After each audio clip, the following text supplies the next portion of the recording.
Hi, Greg Jarrett. You're in the strategy room. A crowded GOP primary is proving very tough for some presidential candidates. Former Texas Governor Rick Perry has stopped paying his campaign staffers in the early primary state of South Carolina.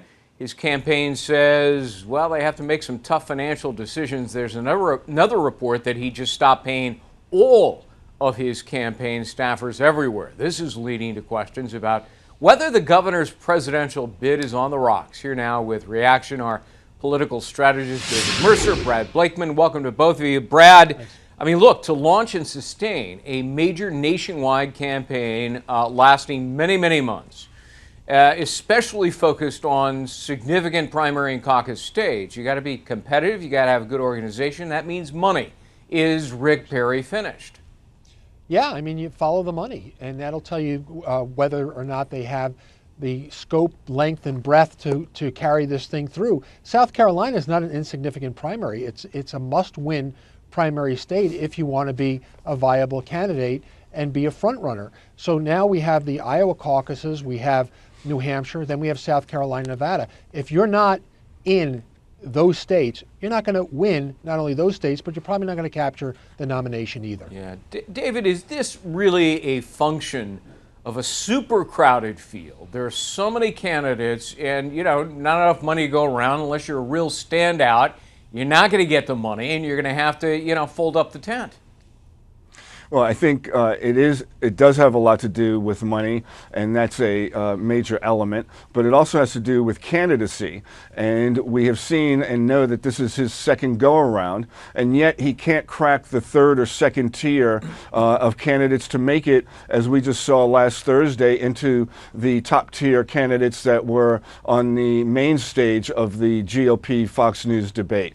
And so at 2% in the polls, that doesn't bode well for attracting, as Brad had alluded, money and the financial resources to keep going. And, I think most scary is, 1.5 million people since Perry's been in office as governor have ended up in poverty in Texas. That's a scary thought. You combine all of that, and I think this campaign is on the way out. Brad, Nixon reinvented himself, and it worked.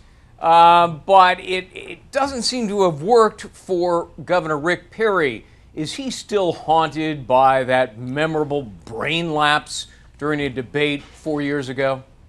I think he is, but more importantly, he's haunted by 16 other candidates.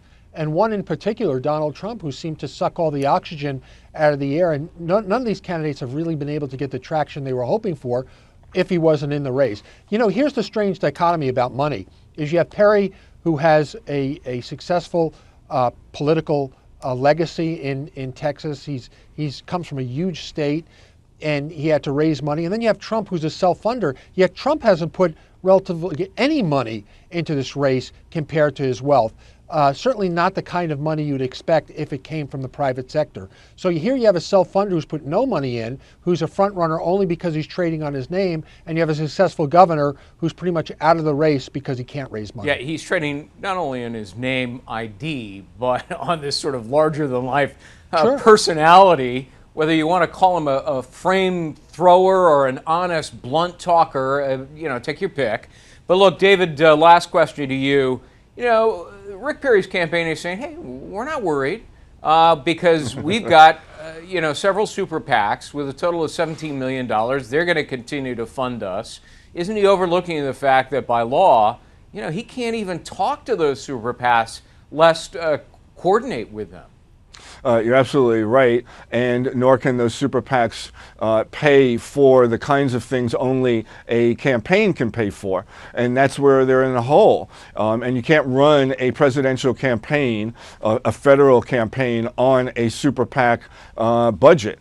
And so, I think, again, it goes back to candidate, and we saw the likes of a Carly Fiorina distinguish herself even in the first debate. We we saw the likes of Marco Rubio and John Kasich and others distinguish themselves to give them greater footing going in to the next debate and or the primaries coming up, Iowa, New Hampshire, South Carolina, and New Mexico. And we don't see that from Rick Perry, who should have the experience, having done it before, to be up there in distinguishing himself, and he just hasn't, and therefore he's not attracting the kind of support, financial or otherwise, that one would think he would. Well, and too, Donald Trump turned Rick Perry over the last several weeks into a piñata.